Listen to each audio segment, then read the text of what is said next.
Ukraine, Iran, Israel और अब Thailand, Cambodia. दुनिया में एक और युद्ध, और इस बार वजह है भगवान शिव का एक मंदिर जो इतिहास की धरोहर है और आज जंग का मैदान बन चुका है। तो सवाल ये है कि क्या आस्था के नाम पर खून बहाना जायज़ है? तो बताते हैं आपको जंग की शुरुआत के बारे में। 24 जुलाई को तबाही।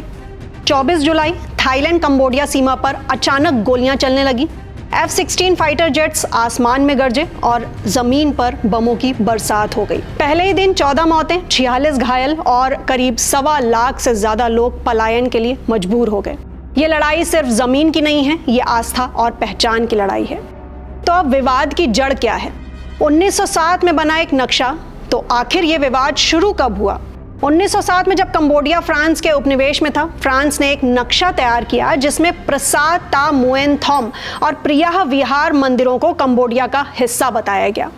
थाईलैंड ने इस नक्शे का विरोध किया। हालांकि 1962 में इंटरनेशनल कोर्ट ऑफ जस्टिस ने प्रियाह विहार मंदिर को कंबोडिया का हिस्सा माना, लेकिन विवाद यहीं खत्म नहीं हुआ। 2008 से 2011 के बीच दोनों देशों की सेनाओं में कई बार भिड़ंत हुई, तोपें गरजी, गोलियां चली और दर्जनों लोग मारे गए। और अब 2025 में ये विवाद फिर से खतरनाक मोड़ पर आ गया है। तो हमला सिर्फ इंसानों पर नहीं, धरोहरें भी तबाह हुई हैं। सियम रीप राज्य में थाई वायुसेना ने एक बौद्ध पैगोडा पर हमला किया। 3 बम गिरे, पैगोडा पूरी तरह से बर्बाद। बौद्ध भिक्षु जान बचाकर भागे। यूनेस्को वर्ल्ड हेरिटेज साइट प्रियाह विहार मंदिर को भी निशाना बनाया गया। BM-21 रॉकेट लॉन्चर, तोप और जेट विमानों से किए जा रहे हमले हजारों साल पुरानी सांस्कृतिक धरोहर को खतरे में डाल रहे हैं।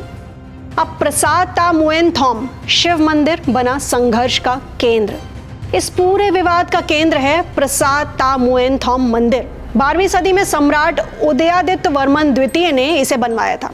ये शिव मंदिर सिर्फ धार्मिक स्थल नहीं बल्कि एक ऐतिहासिक चमत्कार है। मुख्य मंदिर में स्थापित शिवलिंग, उससे निकलता जल निकास मार्ग, लेटेराइट से बनी लाइब्रेरियां, बालू पत्थर का कॉरिडोर और एक प्राचीन तालाब, हर हिस्सा हमारी सांस्कृतिक पहचान की गवाह है। लेकिन अब वही मंदिर गोलियों के साए में कांप रहा है। तो सवाल यह है कि क्या विरासतों पर जंग जायज़ है? क्या आस्था और अधिकार के नाम पर हजारों लोगों की जानें ली जा सकती हैं? क्या किसी मंदिर या मठ को कब्जे में लेने के लिए युद्ध छेड़ना सही है?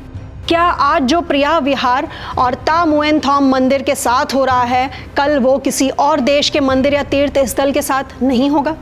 ये लड़ाई थाईलैंड और कंबोडिया की नहीं, ये लड़ाई उस सांस्कृतिक धरोहर की है जिसे बचाकर हम आने वाली पीढ़ियों को इतिहास सौंप सकते हैं।